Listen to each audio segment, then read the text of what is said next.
Salam sejahtera Malaysia, denyut nadi suara rakyat bergema di channel ini. Jangan lupa tekan butang subscribe, like dan share. Malaysia kita punya, cintai Malaysiaku, kita jaga kita.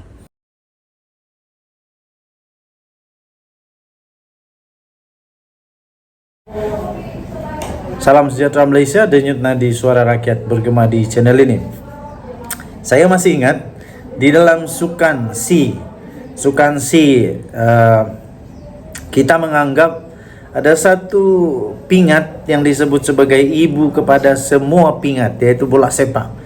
Walaupun banyak sekali emas di dalam sukan itu, tetapi bagi siapa yang menang bola sepak, dianggap sebagai pemenang keseluruhan. Seluruh negara yang menang bola sepak pasti rasa macam dialah paling berkuasa lah. Dialah menang sukan itu. Jadi tuan-tuan dan puan yang dihormati sekalian, di dalam PRU atau PRN baru-baru ini, saya melihat dan ramai penganalisis politik juga melihat bahawa ibu segala kemenangan dalam PRN baru-baru ini adalah merampas negeri Selangor.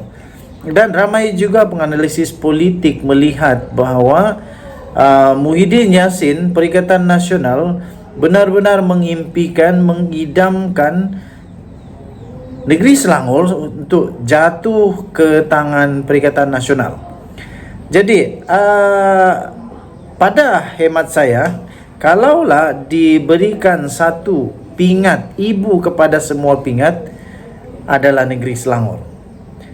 Dan yang bertanggung jawab kepada kemenangan negeri Selangor ada dua, yaitu Azmin Ali dan juga Muhyiddin Yassin.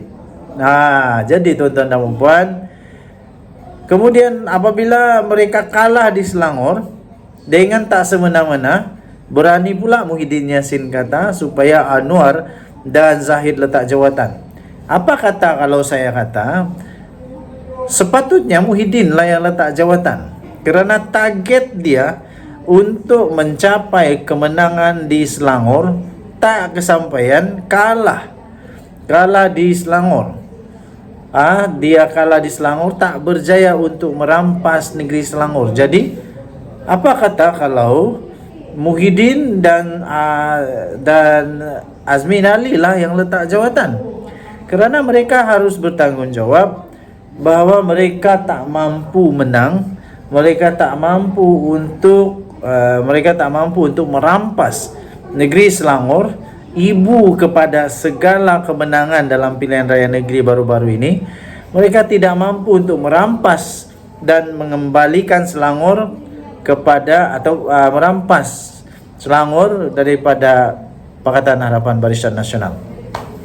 Dan di Selangor nampaknya kemenangan itu sudah jelas menunjukkan bahawa rakyat Selangor masih lagi mahu supaya Pakatan Harapan yang berkuasa di Selangor. Manakala di Pulau Pinang, tak payah nak kata apalah. Pulau Pinang dan Negeri Sembilan, tak payahlah nak kata apa lagi. Pulau Pinang khususnya memang tak diterimalah Perikatan Nasional di Pulau Pinang, ya. Jadi tuan-tuan dan puan yang dihormati sekalian, di Pulau Pinang pun tak berjaya rampas, di Negeri Sembilan pun tak berjaya rampas. Jadi apa kata kalau Muhyiddin lah yang letak jawatan? Jangan suruh Anwar letak jawatan, Muhyiddin lah yang letak jawatan. Dan pun kalau Anwar letak jawatan, siapa yang nak jadi Perdana Menteri? Takkan pula suruh Azmin Ali jadi Perdana Menteri. Takkan pula nak suruh Hadi Awang jadi Perdana Menteri. Siapa yang nak jadi Perdana Menteri kalau Anwar Ibrahim letak jawatan? Pelik.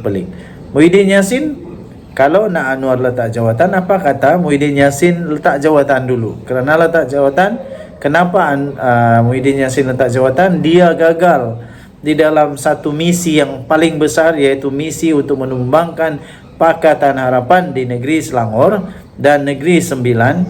Beliau gagal untuk memberikan kemenangan kepada parti yang sehingga boleh merampas dua negeri ini kepada Perikatan Nasional.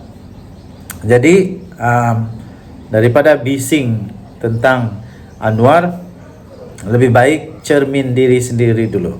Okey, tahniah diucapkan kepada Perikatan Nasional yang cukup menang besar sebenarnya di 3 buah negeri, dan Perikatan Nasional mendapat kemenangan yang jauh-jauh meninggalkan Pakatan Harapan dan Barisan Nasional.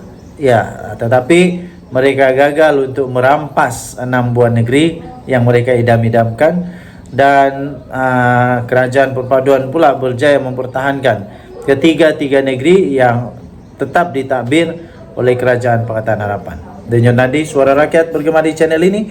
Beranikah Muhyiddin letak jawatan? Beranikah Beranikah Azmin Ali letak jawatan untuk rasa bertanggungjawab ke atas kegagalan untuk merampas negeri Sembilan dan Selangor ke tangan Perikatan Nasional?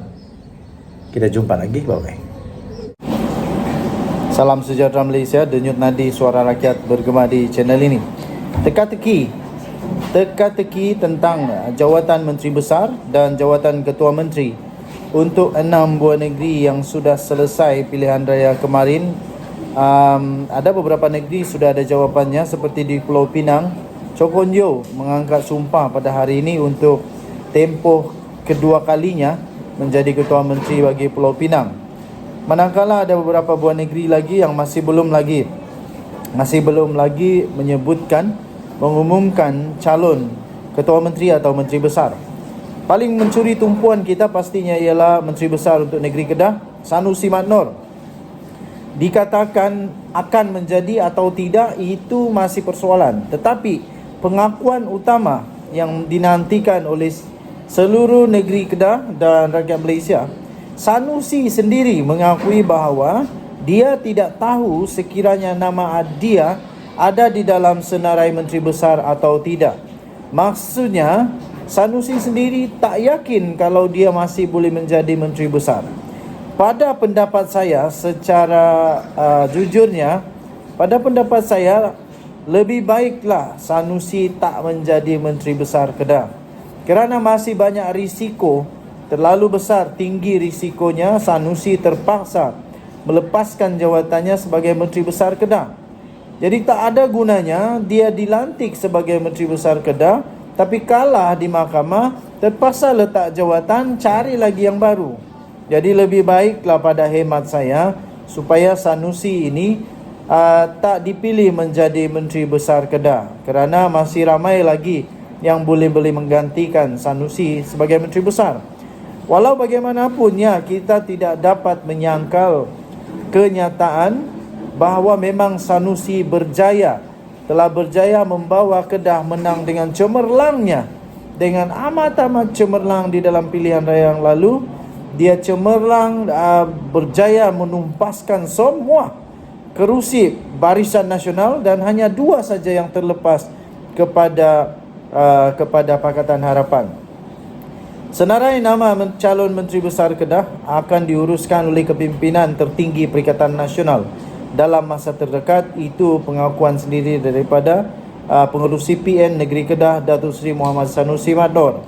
Beliau berkata sehingga kini Menteri Besar baru dilantik, sehinggalah Menteri Besar dilantik, beliau akan menguruskan segala urusan kerajaan selaku Menteri Besar sementara.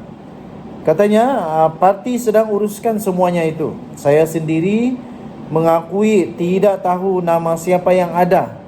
Itu kata Sanusi. Tak tahu nama saya ada dalam senarai ataupun tidak, kata Sanusi. Tetapi saya akan pegang jawatan Menteri Besar sementara sehingga Menteri Besar yang baru dilantik, katanya pada satu sidang media di Kompleks PAS di Alostar semalam. Okey, so tuan-tuan dan puan yang dihormati sekalian, saya fikir Sanusi masih lagi menjadi pilihan utama menjadi Menteri Besar Selangor. Tetapi untuk pendapat saya sendiri, saya fikir bagus juga kalau bukan Sanusi, sehinggalah kes mahkamah dia selesai. Kerana untuk kes-kes yang lain mungkin mudah untuk dia menang. Tapi kes untuk section untuk hasutan dan menghina Raja Melayu, Sultan Selangor dan juga Agung itu bukan mudah untuk dia nak menang, kerana yang dia nak lawan itu laporan polis dibuat sendiri oleh Dewan di Raja Selangor. Jadi ada harapan dia boleh kalah, dia boleh dipenjara, dia boleh didenda, dan kalaulah dia dipenjara atau didenda, dia boleh pula dilucutkan daripada kelayakan daripada hak beliau sebagai adun dan Menteri Besar Kedah. Jadi semuanya sia-sia saja. Kita tunggulah siapa yang menjadi Menteri Besar Kedah yang seterusnya. Dan Yunadi Suara Rakyat bergema di channel ini. Jangan lupa tekan butang subscribe, like dan share. Malaysia kita punya, cintai Malaysia ku, kita jaga kita. Kita jumpa lagi, bye-bye.